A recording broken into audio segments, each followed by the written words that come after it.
Welcome to another episode of Why You Should Watch. In this series, I give you a story or reason to watch or read a certain manga. In this episode, I will be talking specifically about the anime or manga. You could read or watch either one. They're fairly similar. Hunter x Hunter. And today we'll be showing you a great story that I think is one of the reasons why you should consider reading or watching this anime or manga.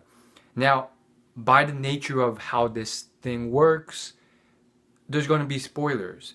And most of the time these things are so far into the story at episode 100 or so that you know who cares if it gets spoiled? You will probably forget about it by the time you get to that episode or chapter. So it's okay. So don't click away. If you really don't want something to be spoiled, again, go ahead, click away, whatever. But if you don't, you weren't going to read this or listen to this, or you weren't aware of this anyways.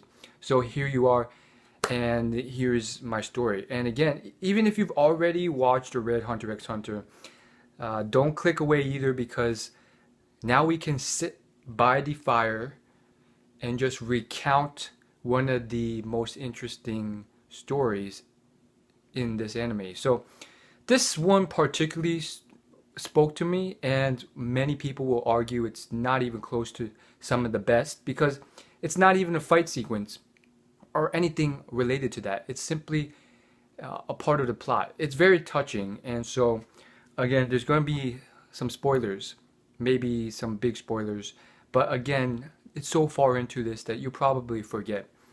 So let me get started. Where should I start? So, long story short, there is this species of ants that are just ridiculous.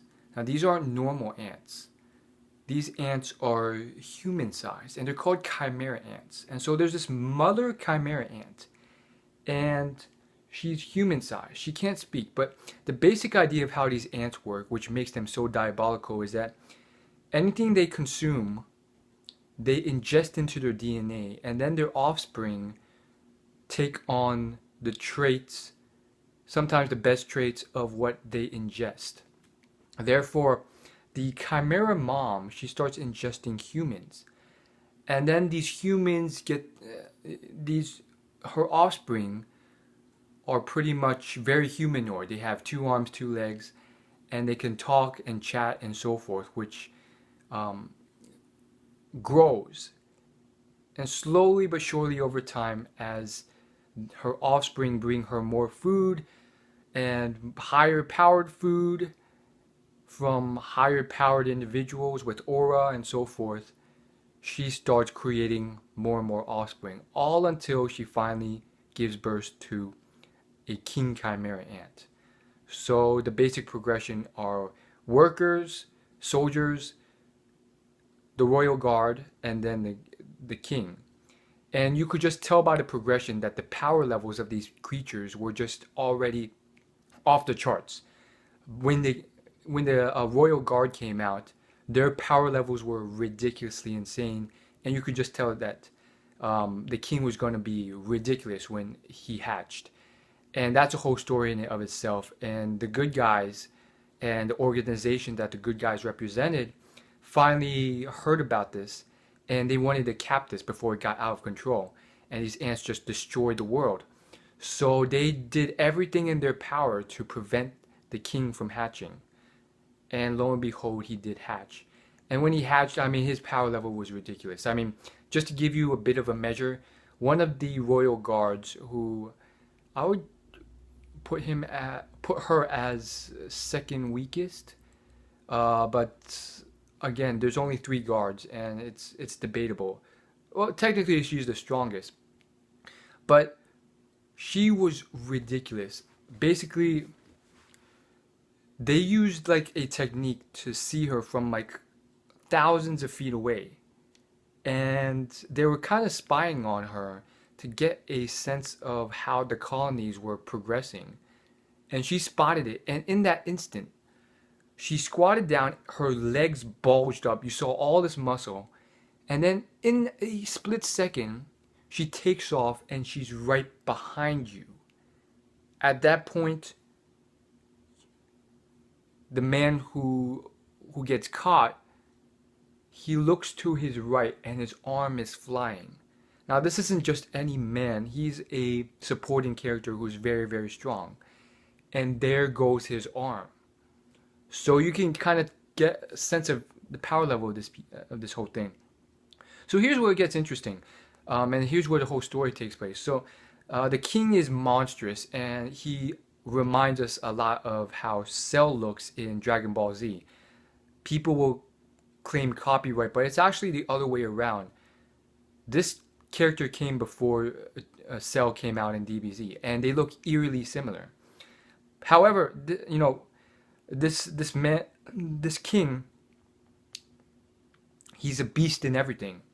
So what I mean by that is, his whole, first off, his plan is to just like take over the world and kill off all the humans. But there are moments of downtime, right? And I wouldn't put him as purely evil like Frieza or Cell in DBZ. He's more of a naive type evil in the fact that he's just hatched and he knows he's a king, and he's just doing what he can. So he's kind of naive evil. So long story short, he finds all the best board game players of the entire region, learns the board game on the spot, beats them, and then cuts their heads off. So he does this with every board game until he meets this girl.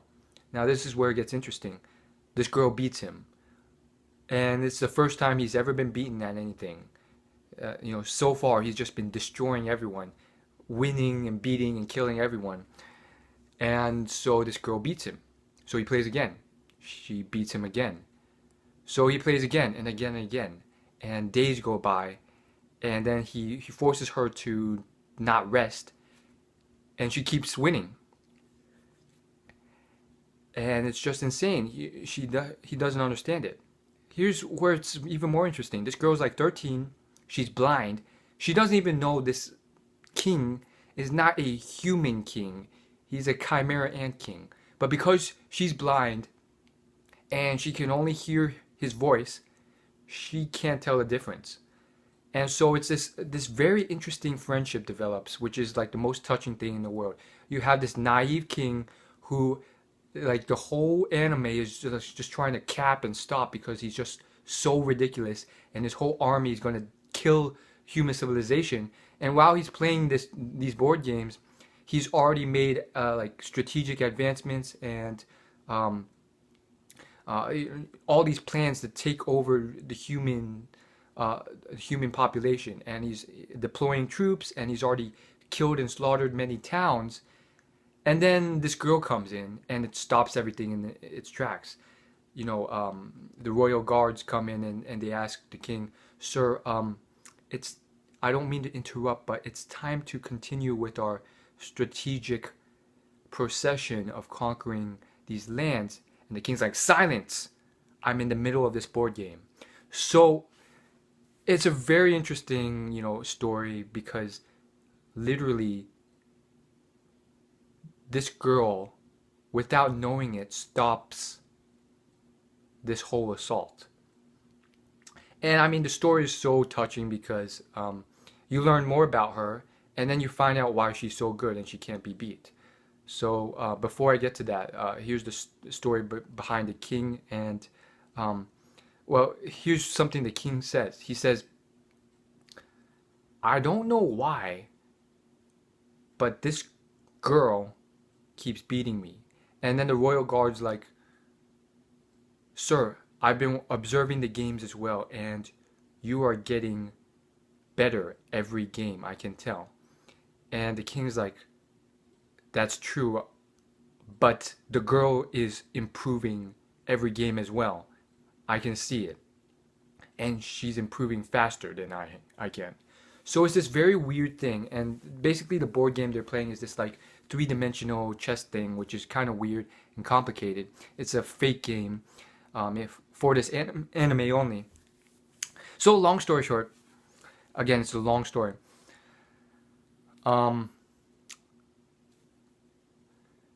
they develop a friendship, and you find out that the girl, she had sworn a blood oath because her family was so poor, and the only way to make any sizable income was to represent your entire country to play this board game. And to do that, she had to beat everyone. So she swore a blood oath that if she lost a single game, she would kill herself. I mean, horrendous stuff, but there you go. And this triggered something called Nen. It's kind of like aura.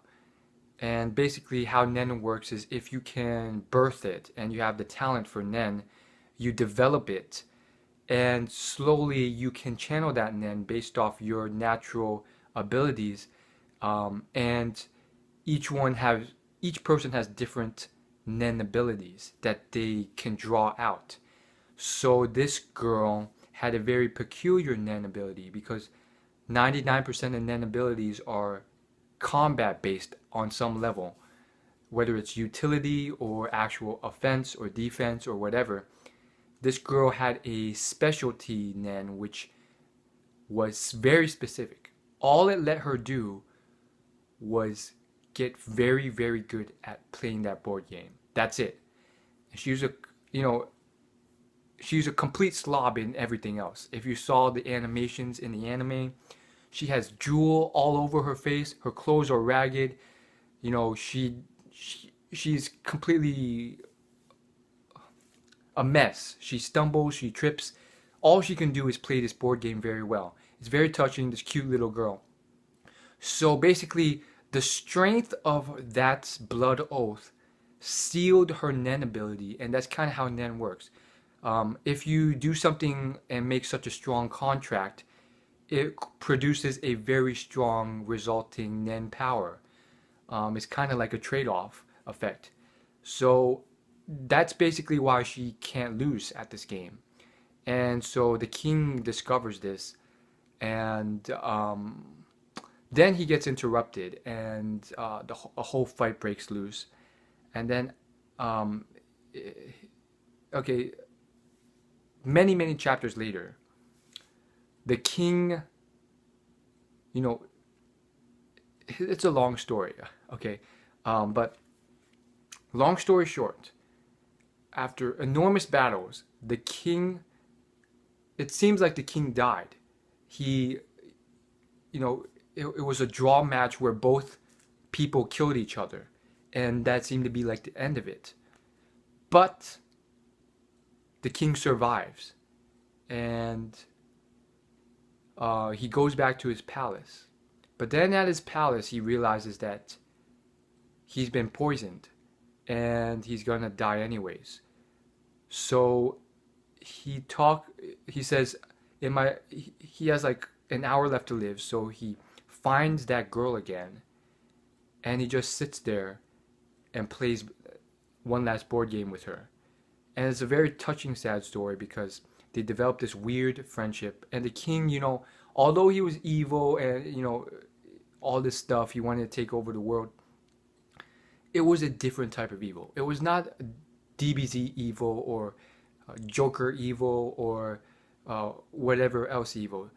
It was a very unique type of evil in the sense that the king was naive in a way as well. You know, he was birthed into this world, and just by his nature, he wanted to grow, expand, and take over things. And he was just very naive to humans.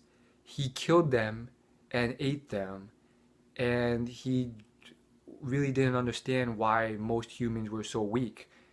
And it was a very interesting story. And, you know, this the ending to this whole arc shows his naivete, and it's just very touching. So by finding the girl, he kind of transfers the poison because it's airborne, And the girl never ever learns that this king is not just a normal king. She's completely oblivious to all the the damage and explosions occurring around the palace and all this stuff. And all she knows at like the very last moments, she sees tears dropping onto the board. Was it the king's tears or the girl's tears? I can't remember.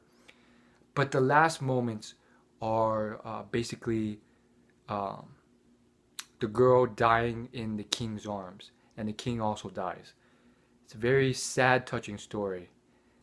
Very well executed, also by the author. So I commend the author.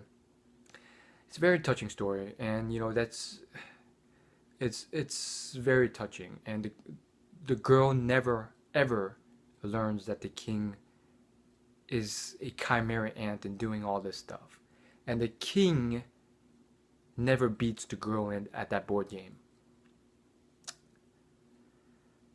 Yeah, and he literally said, "That's the only thing I want to do one more time before I die." It's very touching, and it just speaks to the beauty of the world. I mean, there's so many people on the internet that are just bored to death, and I really recommend you that you share them this video, or just tell them about this type of stuff, because there's so many people in the world that are bored to death and they don't know what to do, so they go onto YouTube and watch the most ridiculously stupid YouTube videos. Like literally, I just watched on YouTube today, like there's these YouTube channels with like millions of subscribers, and they had this video up, and it was like what to do when you're bored, and it was the stupidest stuff ever. And there's so many amazing fiction books out there. I'm not even talking manga or anime. There's print fiction books out there that would just blow your mind, but people are too lazy to read. People don't find these books because they don't look for them, and there aren't enough people sharing this with you. And there's amazing anime and manga stories like this that people don't know about.